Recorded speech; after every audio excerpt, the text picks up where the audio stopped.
বোলিংয়ের জন্য কাজ করে। নর্মালি যে বোলিং মেশিনগুলো আমরা ইউজ করি এগুলো তো ফাস্ট বোলিং আসে, বল সুইং করে বাউন্স করে।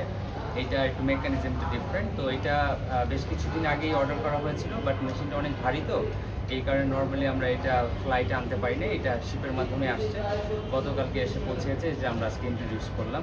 এটা পার্টিকুলারলি স্পিন বোলিংয়ে যদি কোনো একটা পার্টিকুলার জায়গা নিয়ে কাজ করা হয় তাহলে ওই যে কনসিস্টেন্সি মেনটেন করা হয়। তো স্পিন বোলিংয়ে এগেনস্টে প্র্যাকটিসের জন্য এই বোলিং মেশিনটা ইউজ করা হবে। সচরাচর সাবকন্টিনেন্টে এই বোলিং মেশিনটা খুব একটা বেশি ইউজ হয় না, কারণ আমরা জানি সাবকন্টিনেন্টে পাকিস্তান, ইন্ডিয়া, শ্রীলঙ্কা, বাংলাদেশে স্পিন বোলারের সংখ্যা অনেক বেশি।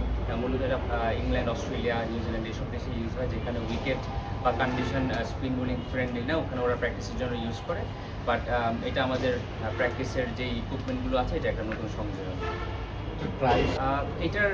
এটার প্রাইসটা সামওয়্যার অ্যারাউন্ড 10,000 পাউন্ডের কাছাকাছি, বাট ভ্যাট ট্যাক্সের হিসাবটা আমার জানা নেই।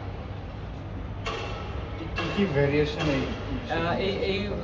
এটা দিয়ে অফ স্পিন, লেগ স্পিন এবং স্ট্রেট বলটা করা যায়। সো যদি আপনি অফ স্পিনের ক্ষেত্রে চিন্তা করেন, রাইট হ্যান্ডের বোলারের ক্ষেত্রে যদি এটা অফ স্পিন হয় তাহলে লেফটি বোলারের ক্ষেত্রে এটা চায়নাম্যান হবে। এটা যদি আপনি লেগ স্পিন যদি চিন্তা করেন তাহলে লেফটি বোলারের জন্য এটা অফ স্পিন হবে। তো সব ধরনের স্পিনই খেলা যায়, প্লাস সোজা বল, যেই বলটা আর্মার বলে সেই বলটাও খেলা যায়। 3 ধরনের বল খেলা যায়, লেন্থ চেঞ্জ করা যায়, বলের পেস, মানে ধরেন স্পিনারের কিছু স্পিনার আছে জোরে বোলিং করে, কিছু স্পিনার আছে আস্তে বোলিং করে, সেই পেসটাও কন্ট্রোল করা যায়। পাশাপাশি এটা দুইভাবে অপারেট করা যায়, ম্যানুয়ালি আছে, আবার যদি কোনো ব্যাটসম্যান যদি চিন্তা করে যে না আমার এখানে কোচ নাই বা আমার সাপোর্টিং হ্যান্ড নেই, তাহলে অটোমেটিকভাবে একটা টাইমার সেট করে এটা অটোমেটিকলি একসাথে প্রায় 25 থেকে 30টা বল একসাথে ইউজ করা যায়।